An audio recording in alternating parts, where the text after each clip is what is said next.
खबरता तक पर दिखाई जाने वाले सुपरहिट फिल्मों की कहानियों की श्रृंखला की अगली कड़ी के रूप में मैं जिस फिल्म की कहानी को लेकर आप सबके समक्ष उपस्थित हुआ हूं वह फिल्म है अर्पण।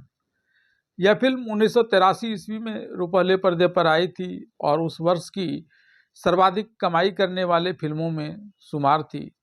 इस फिल्म के निर्देशक थे जे ओम प्रकाश और इस फिल्म में मुख्य भूमिका जितेंद्र, रीना राय और परवीन बॉबी ने निभाई थी, जबकि इस फिल्म में खलनायक की भूमिका में थे राज बब्बर। वहीं सुजीत कुमार, प्रीति सप्रू आदि कलाकारों ने इसमें सहायक कलाकार की भूमिका निभाई थी।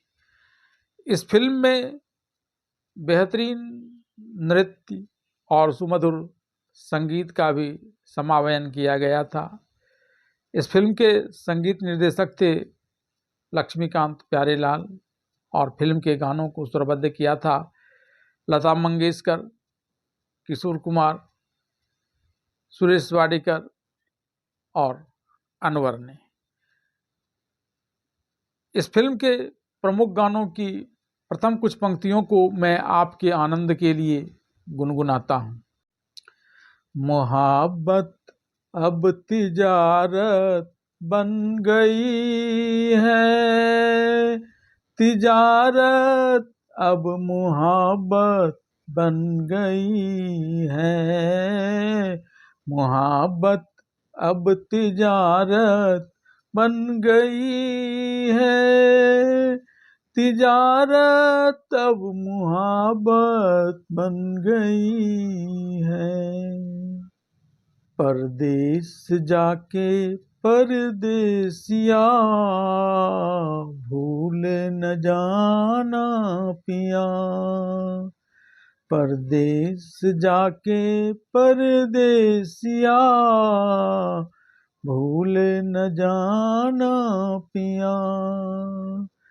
तन मन किसी ने तुझे, तन मन किसी ने तुझे अर्पण किया, परदेस जाके परदेसिया भूल न जाना पिया, भूल न जाना पिया। तौबा कैसे है नादान घुंघरू पायल के, तौबा कैसे है नादान घुंघरू पायल के, एक दिन लेंगे मेरी जान घुंघरू पायल के, एक दिन लेंगे मेरी जान घुंघरू पायल के। तौबा कैसे है नादान घुंघरू पायल के, शर्म के मारे लाल हो गया रंग मेरा बादामी, शर्म के मारे लाल हो गया रंग मेरा बादामी, खनक खनक के गली गली में करे मेरी बदनामी घुंघरू पायल के। तौबा कैसे है नादान घुंघरू पायल के। नैन मिले उसके बाद फूल खिले, उसके बाद चैन गया, उसके बाद प्यार हुआ, उसके बाद तेरी मेरी शादी होगी, देंगे लोग मुबारकबाद, तेरी मेरी शादी होगी, देंगे लोग मुबारकबाद। लिखने वाले ने लिख डाले, लिखने वाले ने लिख डाले, मिलन के साथ बिछुड़े, हंसता हूँ मैं सुरजान हाय दिन रैन गए थोड़े, हंसता हूँ मैं सुरजान हाय दिन रैन गए थोड़े। आइए अब जानते हैं विस्तार से क्या है फिल्म अर्पण की पूरी कहानी। फिल्म अर्पण की कहानी की शुरुआत समुद्र तट के एक दृश्य से होती है, जहां शोभा, जिसकी भूमिका रीना राय ने निभाई है, अपने प्रेमी अनिल वर्मा, जिसकी भूमिका जितेंद्र ने निभाई है, से मिलने आती है। थोड़ी बहुत उलाहना के पश्चात दोनों एक दूसरे से प्यार करते हुए समुद्र तट पर हो रहे सूर्यास्त की सुंदरता को निहार कर आनंदित होते हुए अपना अपना घर चले जाते हैं। एक दिन अनिल जब नाश्ता कर रहा होता है, तभी उसकी बहन विनी, जिसकी भूमिका प्रीति सप्रू ने निभाई है, वहाँ आती है और अपने भाई अनिल को बताती है कि वह राकेश, जिसकी भूमिका पूरी ने निभाई है, से प्रेम करती है। अनिल उसके प्रेमी राकेश से मिलकर दोनों को प्यार से रहने की अनुमति देता है। एक दिन अनिल वर्मा अपने सेक्रेटरी अशोक, जिसकी भूमिका सुजीत कुमार ने निभाई है, से शोभा को फ़ोन कर शाम में इसके घर पर बुलाने के लिए कहता है। शाम में दफ्तर से जब यह अपना घर आता है तो यहाँ शोभा पहले से ही मौजूद रहती है। अनिल के आने पर वह उससे मिलकर काफ़ी खुश होती है। तब अनिल उसे एक नया संदेश सुना देता है। इस संदेश में वह अपने पिता की इच्छा पूरी करने के लिए जर्मनी जाने की बात करता है। वह शोभा को बताता है कि वह 1 साल जर्मनी में रहकर प्लास्टिक मोल्डिंग का डिग्री लेने जा रहा है। उसकी यह बात सुनकर शोभा उदास हो जाती है, लेकिन इसके बाद जब वह वहाँ से वापस आएगा तब यहाँ आते ही सबसे पहले उससे शादी करेगा, यह बात बताता है।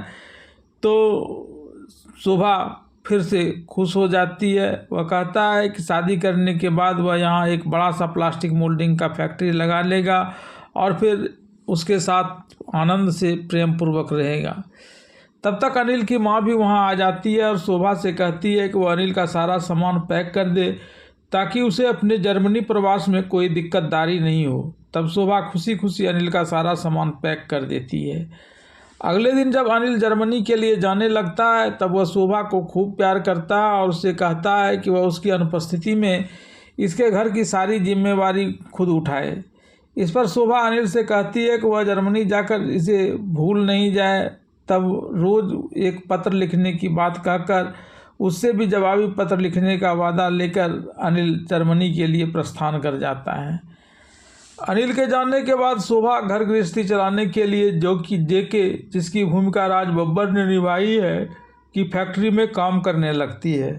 एक दिन जेके शोभा को अपने चैम्बर में बुलाता है और उससे विवाह करने की अपनी इच्छा प्रकट करता है। इस पर जब शोभा खुद के अनिल के साथ शादी करने की बात कहती है तब जेके उसके साथ ज़बरदस्ती करने पर उतारू हो जाता है। तब शोभा उसे एक चपत लगाते हुए उसके इस बुरे आचरण के लिए ऑफिस के सभी कर्मियों के सामने उसे धिक्कारते हुए उसकी नौकरी छोड़कर वहां से जाने लगती है। जेके भी उसे हर हाल में अपनी पत्नी बनाने की धमकी देता है, लेकिन शोभा उसकी धमकी को नज़रअंदाज करते हुए वहां से चली जाती है। इस बीच विनी एक दिन जब राकेश से मिलती है तो वह काफ़ी उदास रहती है। पूछने पर वह राकेश को बताती है कि वह उसके बच्चे की माँ बनने वाली है। डॉक्टर ने अब उसे एबॉर्शन भी नहीं करने की बात बताई है। ऐसे में बिन ब्याहे माँ बनने पर उसके परिवार की भारी बदनामी होगी। इस पर राकेश कहता है कि इसमें उदास होने की कोई बात नहीं है, क्योंकि यह उससे शादी करने के लिए तैयार है। फिर वह कहता है कि अब तक तो अपनी नौकरी की कमाई से इसका घर चल जाता था, लेकिन अब और ज़्यादा पैसे की ज़रूरत होगी। यह सुनकर विनी एक बार फिर से उदास हो जाती है। तब राकेश कहता है कि उसका मालिक जेके बहुत अच्छा आदमी है और वह इसे लोन दे देगा। फिर 1-2 महीने में इसका प्रमोशन भी होने वाला है, जिससे इसकी आमदनी अपने परिवार को संभालने लायक हो जाएगी। विनी को भरोसा देकर राकेश अपने मालिक जेके के पास लोन के लिए आता है। पहले तो जेके उसे इस शादी से इनकार कर देने और उस लड़की को चालबाज बताते हुए उसे छोड़ देने के लिए कहता है, लेकिन जब राकेश उसे बताता है कि यह लड़की एक प्रतिष्ठित परिवार की बेटी और एक फैक्ट्री मालिक अनिल की बहन है, तब जेके उससे पूछता है क्या यह वही अनिल है जो शोभा से प्यार करता है और जर्मनी से वापस आकर उससे शादी करने वाला है। तब राकेश हाँ कहता है। इसके बाद जेके मन ही मन एक योजना बनाता है और राकेश को लोन देने के लिए तैयार हो जाता है। वह राकेश से कहता है कि उसे जितने पैसे चाहिए या जिस भी प्रकार की सुविधा की ज़रूरत हो वह इसे बताए तो यह इसे पूरा कर देगा। वहाँ से लौटकर राकेश विनी को यह शुभ समाचार देता है, जिससे विनी भी खुश हो जाती है। राकेश के जाने के बाद जेके शोभा को फ़ोन कर यह बताता है कि जिस अनिल से वह शादी करना चाहती है उसकी एक बहन विनी उसके एक कर्मचारी राकेश से प्यार करती है। विनी इस समय गर्भवती है। ऐसे में अगर वह राकेश को लोन नहीं देगा और विनी बिन ब्याही माँ बन जाएगी तो उसका पूरा परिवार बदनाम हो जाएगा। तब शोभा उसे फ़ोन रखने के लिए कहती है। जेके का फ़ोन आने के बाद शोभा विनी से मिलने के लिए उसके घर आती है तो विनी चौंक जाती है। जब शोभा उसके गर्भवती होने की बात उससे पूछती है तो वह उसे कबूल कर लेती है। फिर वह अपने भाई अनिल के इस समय जर्मनी में रहने और इधर इसके प्रसव का समीप नज़दीक आने की बात कहकर उदास हो जाती है कि अगर इसकी शादी नहीं हुई और यह बिन ब्याही माँ बन गई तो पूरे परिवार की प्रतिष्ठा धूल में मिल जाएगी। वह शोभा को बताती है कि राकेश तो शादी करने के लिए तैयार है लेकिन इसका भाई अनिल इस समय यहाँ नहीं है। तब शोभा विनी से कहती है कि अनिल को वह मना लेगी। इसके बाद शोभा अनिल को यह कहकर कि राकेश का मालिक इस समय ही राकेश को शादी करने के लिए कहता है और नहीं तो बाद में छुट्टी नहीं देने की बात कहकर उसे मना लेती है। इसके बाद एक सादे समारोह में राकेश और विनी की शादी हो जाती है। इस अवसर पर अनिल की माँ शोभा से कहती है कि वह शादी तो उसके बेटे की अनुपस्थिति में काफ़ी सादगी से हो रही है लेकिन शोभा और अनिल की शादी खूब धूमधाम से यह करेगी। विनी से शादी करने के उपरांत जब राकेश अपने मालिक जेके से हनीमून मनाने के लिए छुट्टियां मांगने जाता है तब जेके उसे पुणे से एक आवश्यक कागजात लाकर देने के पश्चात छुट्टियां देने की बात करता है। जेके के द्वारा इस प्रकार की बात कहे जाने पर राकेश उसकी कार लेकर जब पुणे उस कागज़ को लाने के लिए जा रहा होता है तभी रास्ते में एक दूसरी कार रास्ता रोके खराब पड़ी मिलती है। जैसे ही राकेश की कार यहाँ रुकती है वैसे ही 3-4 गुंडे राकेश की कार में सवार हो जाते हैं और पिस्तौल के बल पर उसे एक गुमनाम जगह पर ले जाकर कैद कर लेते हैं। अपने गुंडों से राकेश का अपहरण करवा लेने के पश्चात जेके शोभा को फ़ोन कर राकेश के अपहरण की सूचना देता है और इसे मुलाकात कर इस मुद्दे पर बात करने और उसे अपने आवास पर बुलाता है। जेके का फ़ोन आने के बाद जब शोभा उसके आवास पर जाकर उससे मिलती है तब जेके उसे बताता है कि उसके गुंडे ने ही राकेश का अपहरण किया है। यह राकेश को छुड़ा भी देगा लेकिन इसके लिए उससे शादी करनी पड़ेगी। इस पर शोभा कहती है कि यह जान दे देगी लेकिन उससे शादी नहीं करेगी। तब जेके उसे बताता है कि उसके जान देने के बावजूद यह मामला सुलझने वाला नहीं है क्योंकि जब वह राकेश को नहीं छोड़ेगा तब अनिल की बहन बिन ब्याहे माँ बन जाएगी और ऐसा होने पर अनिल के परिवार पर एक बड़ा धब्बा लग जाएगा। इसके बाद वह शोभा को सोचकर इस बारे में बताने के लिए कहता है। सुबह जब जेके के आवाज़ से शोभा अपने घर आती है तब अनिल की बहन विनी उससे मिलने आ जाती है। वह राकेश के कुछ दिनों से लापता हो जाने की बात बताते हुए शोभा से कहती है कि अगर राकेश नहीं आया तो बिन ब्याहे माँ बनने की जगह वह खुद आत्महत्या कर लेगी। शोभा उसे सब कुछ ठीक होने की बात कहकर सांत्वना देती है। इसके बाद विनी वहाँ से वापस चली जाती है। विनी के जाने के बाद शोभा सारी बातों पर विचार करने लगती है। उसके मन में इस घर के बदनाम होने से लेकर विनी की आत्महत्या करने जैसी बातें एक एक कर घूमने लगती हैं। उसे अनिल को दिया हुआ वह वचन भी याद आता है कि उसकी अनुपस्थिति में उसके परिवार की सारी जिम्मेदारी यह खुद उठाएगी। इसके बाद वह अनमने भाव से जेके को फ़ोन लगाकर कहती है कि यह उसके साथ शादी करने के लिए तैयार है लेकिन शर्त यह है कि इसकी शादी की बात तभी सामने आए जबकि राकेश की रिहाई हो जाए और वह मिनी के साथ हनीमून पर चला जाए। तब जेके शोभा से कहता है कि उसे मालूम था कि वह ऐसा ही करेगी। गुंडों के द्वारा छोड़े जाने के बाद जब राकेश जेके को उसके द्वारा कहे गए कागजात देने के लिए आता है तब जेके दारू पी रहा होता है। नशे में वह राकेश को सारी बातों की जानकारी दे देता है कि उसके ही गुंडे ने उसका अपहरण किया था ताकि इसके बदले में वह शोभा पर दबाव बनाकर उसके साथ शादी कर सके और अब शोभा उसके साथ शादी करने के लिए तैयार हो गई है। यह सुनकर राकेश स्तब्ध रह जाता है और जेके की कंपनी से इस्तीफा देने की बात कहकर अपना घर चला आता है। घर आकर वह विनी को अपने साथ घटी घटना की सारी जानकारी देते हुए बताता है कि शोभा ने इन दोनों की खातिर बहुत बड़ा त्याग किया है। तब राकेश और विनी शोभा के पास आकर इन सारी बातों का खुलासा करते हुए इस बात के लिए माफ़ी मांगता है कि उसके प्यार और अनिल के घर की बदनामी को बचाने की खातिर उन्होंने अनिल के साथ अपने प्यार तक को कुर्बान कर दिया। यह सुनकर शोभा उन दोनों को अपनी कसम खिलाकर इस बात की जानकारी अनिल और उसके परिवार समेत किसी भी अन्य व्यक्ति को नहीं देने का वचन ले लेती है। इसके बाद अनिल और विनी भारी मन से वहाँ से वापस अपने घर लौट आते हैं। शोभा से शादी करने के बाद जेके शोभा द्वारा अपने विवाह प्रस्ताव को शुरू में ठुकराने और ऑफिस में तमाम कर्मचारियों के समक्ष उसका अपमान करने की घटना को याद कर चुन चुन कर शोभा से बदला लेने लगता है। सुहाग रात के ही दिन वह अपने 3-4 रखेल को शोभा के सामने ले आता है और शराब पीकर उसके साथ छेड़खानी करता है। फिर वह शोभा को जबरन शराब पिलाने लगता है। शोभा द्वारा इनकार करने पर वह शराब को उसके चेहरे पर फेंक कर उसे धमकी देता है कि पति होने के नाते अब यह उसके साथ जो कुछ उसके मन में आएगा वही करेगा। इस पर शोभा शराब पीने के अलावा उसकी हर बात को स्वीकार करने की बात कहती है। अनिल और उसके परिवार वालों को जलाने के लिए जेके शोभा के संग ब्याह वाली अपनी तस्वीर को भी अखबारों में प्रमुखता से छपवाता है। इसे देखकर अनिल की मां और अनिल का सेक्रेटरी अशोक शोभा को काफ़ी भला बुरा करने लगती है।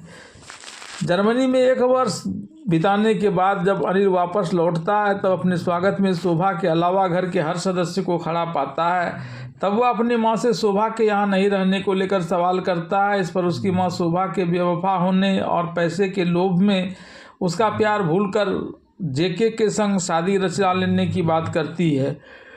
मां से यह बात सुनकर अनिल शोभा को फ़ोन लगाकर उससे मिलने की बात करता है। तब शोभा यह कहकर उससे मिलने से इनकार कर देती है कि अब वह जेके की पत्नी बन चुकी है। ऐसे में अब वह गैर मर्दों से मेल जोल नहीं रख सकती। यह सुनकर अनिल का दिल टूट जाता है और वह भी शोभा को बेहया समझने लगता है। लेकिन इसके बावजूद वह शोभा के प्यार को भुला नहीं पाता है और उसकी यादों में घुट-घुट कर रहने लगता है। इससे उसका स्वास्थ्य और व्यापार सब कुछ चौपट होने लगता है।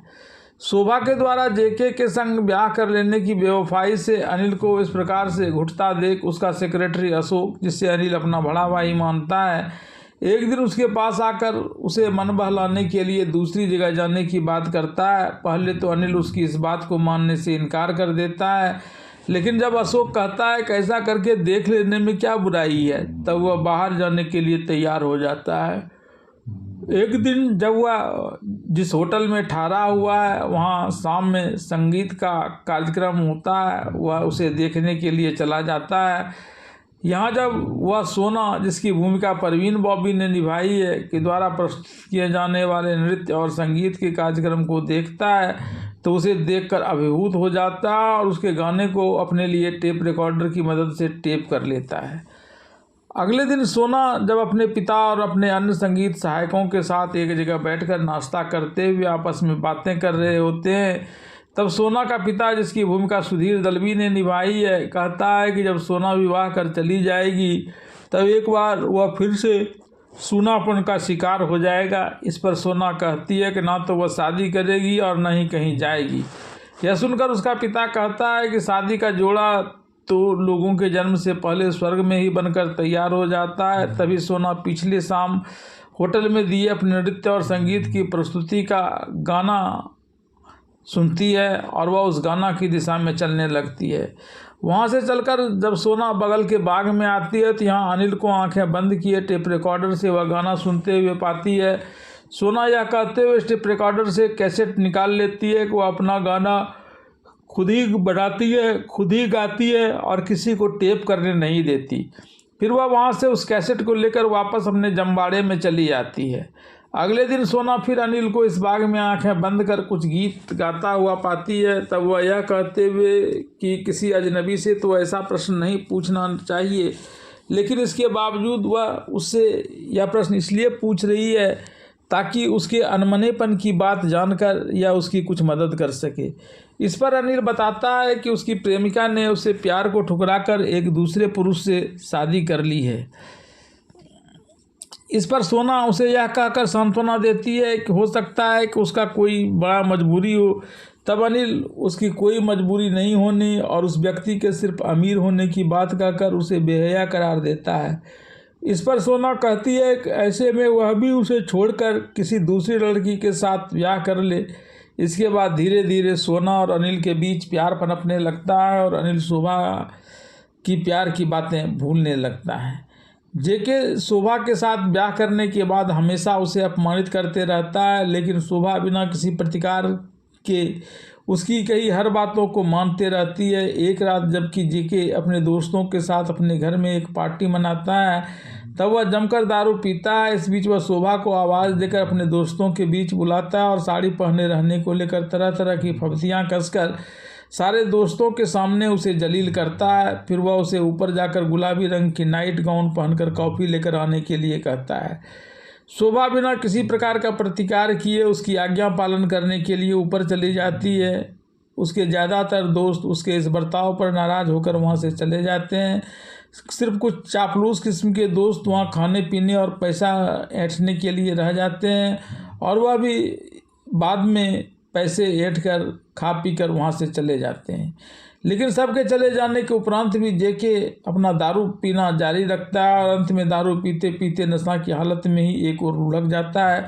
तभी शोभा कॉफ़ी की ट्रॉली लिए हुए वहाँ आती है और उसे एक कप कॉफ़ी थमाती है। फिर उसके नशे में होने की बात जानकर वह उसे ऊपर के कमरे में लाकर बिठाती है। नशा की हालत में जेके को दोस्तों की कई बातें याद आती हैं और उसकी अंतरात्मा भी अब उसे अपनी पत्नी के साथ इस प्रकार से अत्याचार करने को लेकर धिक्कारने लगती है। तब वह शोभा से पूछता है कि मैं तुम्हें इतना प्रताड़ित करता हूँ, लेकिन फिर भी तुम कभी कोई प्रतिकार नहीं करती। इस पर शोभा कहती है कि प्रतिकार करने से क्या फ़ायदा, आप अपनी मर्जी की करते हैं और मैं अपनी आत्मा के कहे अनुसार करती हूँ। शोभा की सहनशीलता के आगे जेके का दुर्भावना अब धीरे धीरे दम तोड़ने लगता है। तभी एक दिन जब वह अपने दफ्तर में अपना काम निपटा रहा होता है, तब इसकी तबीयत बहुत ज़्यादा खराब हो जाती है। फिर वह जल्दी से डॉक्टर को बुलाकर अपना इलाज करवाता है। डॉक्टर इसकी बीमारी को गंभीर बताते हैं। अपनी बीमारी को गंभीर जानकर जेके अब शोभा को पूरा प्यार देने लगता है ताकि उसने पूर्व में उसे जितना सताया था उसकी भरपाई हो सके। इसी क्रम में वह शोभा को लेकर घूमने जिस शहर में आकर जिस होटल में ठहरता है, अनिल भी वहीं अपनी नई प्रेमिका सोना के साथ रह रहा है। अनिल जब यहाँ शोभा को जेके के संग कहीं घूमने जाते हुए देखता है तो ईर्ष्या से भर जाता है। जेके शोभा को लेकर होटल में शाम में आयोजित होने वाले संगीत कार्यक्रम में आता है। कार्यक्रम का उद्घोषक जब अनिल के द्वारा यहाँ गाना गाने की बात कहता है तब शोभा चौंक जाती है, लेकिन जेके के वहाँ बैठे रहने की वजह से वह उठकर वहाँ से जा भी नहीं पाती है। तब अनिल अपने गाने के द्वारा मर्मस्पर्शी बातें कहकर शोभा के मन मस्तिष्क पर गहरा आघात करता है। संगीत की समाप्ति के बाद शोभा जेके के संग अपने कमरे में चली जाती है और इधर अनिल भी अपने कमरे में चला आता है। यहाँ सोना की मौजूदगी के बावजूद वह शोभा की यादों में खोया रहता है। तब सोना शोभा का पक्ष लेते हुए अनिल से कहती है कि शोभा बिल्कुल ठीक कर रही है, अगर उसकी जगह मैं भी होती तो ऐसा ही करती, क्योंकि अब वह गैर मर्द की पत्नी बन चुकी है। इस बीच जेके की तबीयत काफ़ी ख़राब हो जाती है और शोभा उसे लेकर वापस दिल्ली चली जाती है। जेके के इस प्रकार से बीमार हो जाने से अनिल बहुत खुश होता है और इसे शोभा की करनी का फल बताता है। सोना और अनिल के बीच बढ़ते प्यार को देखकर सोना का पालक पिता दोनों की सगाई कर उसके सुखमय वैवाहिक जीवन की कामना करते हुए दोनों को विदा कर देता है। अनिल के यहाँ रहते हुए सोना कुछ ही दिनों में अपने व्यवहार से यहाँ के सभी सदस्यों का दिल जीत लेती है। अनिल की माँ तो अक्सर इसकी प्रशंसा और शोभा की निंदा किया करती है। एक दिन अनिल की बहन विनी अपने पति राकेश और बच्चे के साथ मायके आती है। अपनी माँ को अपना बच्चा थमाकर वह भी पूरे परिवार के साथ खाना खाने बैठती है। अनिल की माँ सोना के द्वारा बनाए गए भोजन की खूब प्रशंसा करती है। इसके साथ ही वह शोभा को अपशब्द कहकर अपने दिल का भड़ास भी निकालने लगती है। तब इसे सुनकर विनी और उसका पति राकेश असहज हो जाता है। राकेश तो तत्क्षण उठकर शहर जाने के लिए खड़ा हो जाता है। इस पर अनिल भी उसके साथ एक प्लॉट देखने उस शहर में जाने की बात करते हुए उसे थोड़ी देर रुकने के लिए कहता है, लेकिन राकेश अपने मालिक के इंतज़ार करने की बात कहकर वहाँ से निकल जाता है। दिल्ली में अपना इलाज करवा रहे जेके की तबीयत दिन प्रतिदिन और ख़राब होते चली जाती है। यहाँ तक कि डॉक्टर उसके लीवर और किडनी के पूरी तरह क्षतिग्रस्त होने की बात कहकर उसे अब कुछ ही दिनों के मेहमान होने की बात बता देता है। इस बीच शोभा उसकी खूब सेवा शुश्रूषा करती है, लेकिन इसकी तमाम मेहनत भी जेके की ज़िंदगी को आगे बढ़ाने में असफल रहती है और एक दिन जेके इसकी बाहों में ही दम तोड़ देता है। इसके बाद शोभा अपने माँ के घर वापस आ जाती है और यहाँ अपने और जेके की संतान को जन्म देती है। राकेश जब अपने मालिक जेके के मरने के बाद अनिल से मिलने जाता है तब अनिल उसे इतने दिनों तक नहीं मिलने को लेकर शिकायत करता है। इस पर वह अपने मालिक जेके के बीमार रहने और उसकी मौत हो जाने को लेकर उसमें लगे रहने की बात बताता है। यह सुनकर अनिल को बहुत अच्छा लगता है और वो बताता है कि शोभा को अब उसकी करनी का सही फल मिल पाया है। अनिल के द्वारा शोभा के लिए इस प्रकार की बातें कहने से राकेश क्षुब्ध हो जाता है और कहता है कि उसके परिवार वाले और वह खुद भी अक्सर शोभा के लिए दुर्वचन कहते रहता है। शोभा को दिए वचन से बद्ध होने के कारण यह इन लोगों का कभी विरोध नहीं कर पाया, लेकिन अब यह आगे चुप नहीं रहेगा। फिर वह उन सारी घटनाओं का सविस्तार वर्णन अनिल से कर देता है, जिस प्रकार से उसके परिवार की इज्जत बचाने की खातिर शोभा ने अपने प्यार की बलि देकर उस दुष्ट जेके से ब्याह किया था, जो अक्सर इसे प्रताड़ित करते रहता था। इतना ही नहीं, उसकी आपकी होने वाली अगली शादी सफल हो और इसका कोई साया पढ़कर उसकी बर्बादी न कर सके, इसलिए उन्होंने मुझे और बिन्नी को यह बात आप लोगों से नहीं बताने का वचन ले लिया था, ताकि आप लोग उसे हमेशा गलत समझते रहें और उसके बारे में सोचना बंद कर दें और अपनी नई पत्नी के साथ सुखपूर्वक रह सकें। राकेश से इस बात की जानकारी मिलने पर अनिल शोभा से मिलकर उसे लेकर गलत सोचने और दुर्वचन कहने के अपराध के लिए माफ़ी मांगने शोभा का घर चला आता है। अनिल से सारी बातें जानने के बाद उससे माफ़ी मांगने के लिए यहाँ आने की बात सुनकर शोभा उससे कहती है कि उसके प्रति तो इसने अपने मन में कभी बैर भाव आने ही नहीं दिया। ऐसे में यह उसे माफ़ क्या करेगी जब उसने का कोई कसूर ही इसके पास नहीं है। फिर वह अनिल से सोना को भरपूर प्यार देने की बात कहते हुए अनिल को आगे इससे मिलने से मना कर देती है। अनिल जब शोभा के पास से अपना घर आता है तब इसकी माँ विलंब से घर आने को लेकर इससे सवाल करती है। इसके जवाब में वह माँ से शोभा से मिलने जाने की बात बताता है। इस पर अनिल की माँ उससे कहती है कि यह अब तक भी उस कलमुही की याद से नहीं उबर पाया है। यह सुनकर अनिल अपनी बहन बीनी को वहाँ ले आता है और सारी बातें बताता है कि किस प्रकार से शोभा ने इसके परिवार की इज्जत बचाने के खातिर अपनी खुशियों की बलि चढ़ा दी। शोभा की बात मान अनिल कुछ दिनों तक तो उससे मिलने नहीं जाता है, लेकिन जब उसे इस बात की जानकारी मिलती है कि इस बीच शोभा की मां की मृत्यु हो जाने और उसकी तबीयत बुरी तरह से खराब हो जाने के कारण इसमें वह बड़े आर्थिक संकट में है और बीमार है, तब वह एक अस्पताल में उसे भर्ती करवाकर उससे मिलने आता है।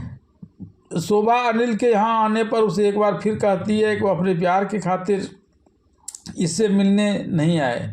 तब अनिल कहता है कि जब तक वह चंगा होकर अस्पताल से अपने घर नहीं चली जाती है तब तक चाहे कुछ भी हो जाए वह इससे मिलने के लिए आता रहेगा। तभी शोभा को खिड़की से अंदर झांकती हुई सोना दिख जाती है।